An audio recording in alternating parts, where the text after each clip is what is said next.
Is the Canon R8 still worth it in 2025?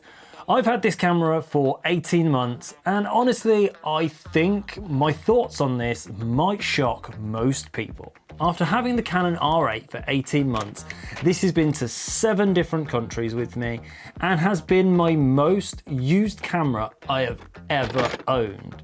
And it's taken thousands of still photographs and in the region of thousands of hours of video. Although you don't see most of that video content on this channel, this is actually the camera that I use for my work as well.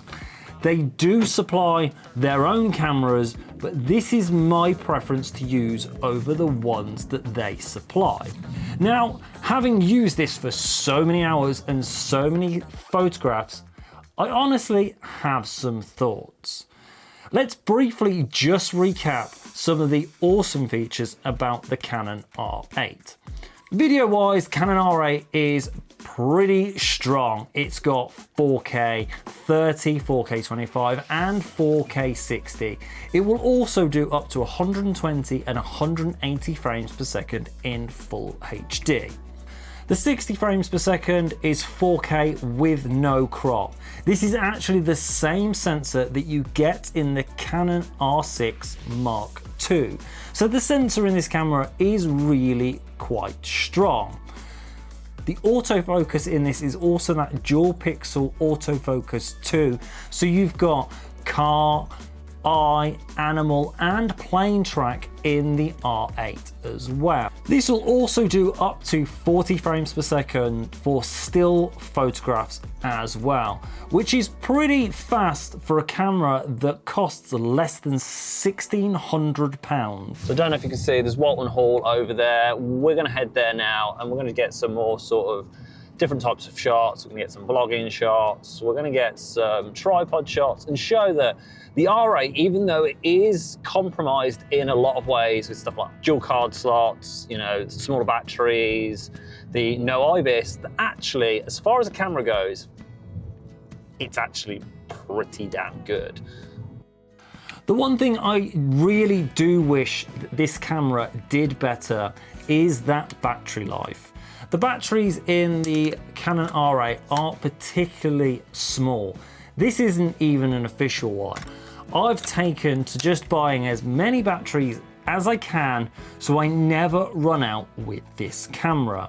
But the 4K 60 does drain the battery a lot quicker than the 4K 24 or the 4K 30.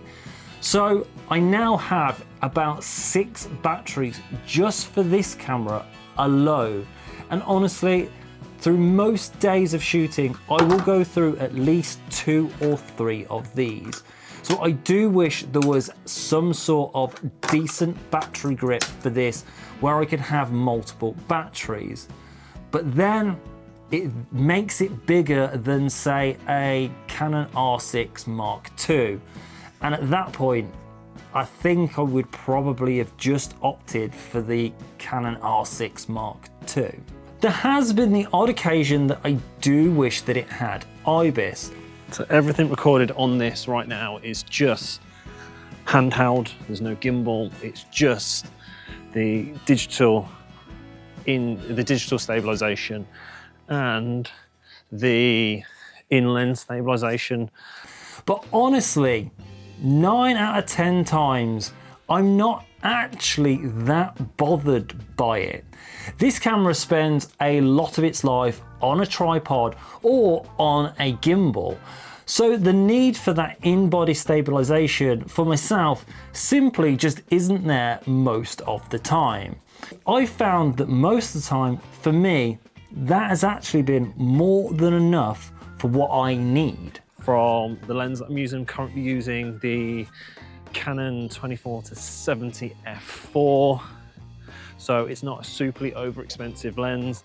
And this isn't even the RF lens, this is the EF lens adapted for the R8. If you've ever seen any of my content before, you might know that the camera that I had before this was the Canon EOS R, and that actually had a top screen.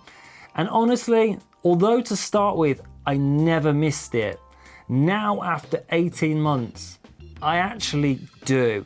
It's such a simple feature, but it's one that I really do wish that I still had. The other thing that I really do wish they'd put on this is a joystick. To start with, I really didn't have an issue with missing it or really feeling that I needed it. But now, over time, I think personally I would have seen the benefit from it myself. That aside, the image quality that comes out of this camera honestly has never disappointed. You always get really clean images with this, and it's actually the best camera I've ever had for low light as well. For still photographs, I would say this has probably been my favorite camera. It's so portable and light, and with taking this to multiple different countries, honestly, the package really is quite small. So I definitely do not regret that element of it. One thing I do wish that I had though, You know, one of my big things is with the R8, it's such a cheap camera, which is great. You get a great sensor with this as well. But if you're spending £1,400 to £1,600 on a camera, do you want to spend £3,000 on a lens? Now, I know there's people out there that will, you know, I get it. I could justify spending that on it as well. But there are also people out there that probably don't want to spend that on a lens. Double the money for a lens does make sense. But for most people, they might not have the budget for that lens. So they're looking for cheaper third-party lenses or for Canon cheaper end lenses. Now, there isn't loads out there that are great at the moment. Canon are starting to release some more, but hopefully we'll see some Sigma lenses as well, which would be really, really cool. I think those lenses, for most people that would watch this video, would really benefit their collection. So my overall verdict after 18 months, the camera has been a solid workhorse. Most of the time, it really doesn't disappoint, and I do love this camera. But would I buy it again now? I'm a little bit 50-50. I think for some people, this 100% will do everything that you need it to do. And honestly, does it do everything I need it to do? Yes, it does. Does it miss some features that I personally would like? Yeah, it does. But the sensor in this is absolutely incredible. And honestly, this camera's worth it for that alone.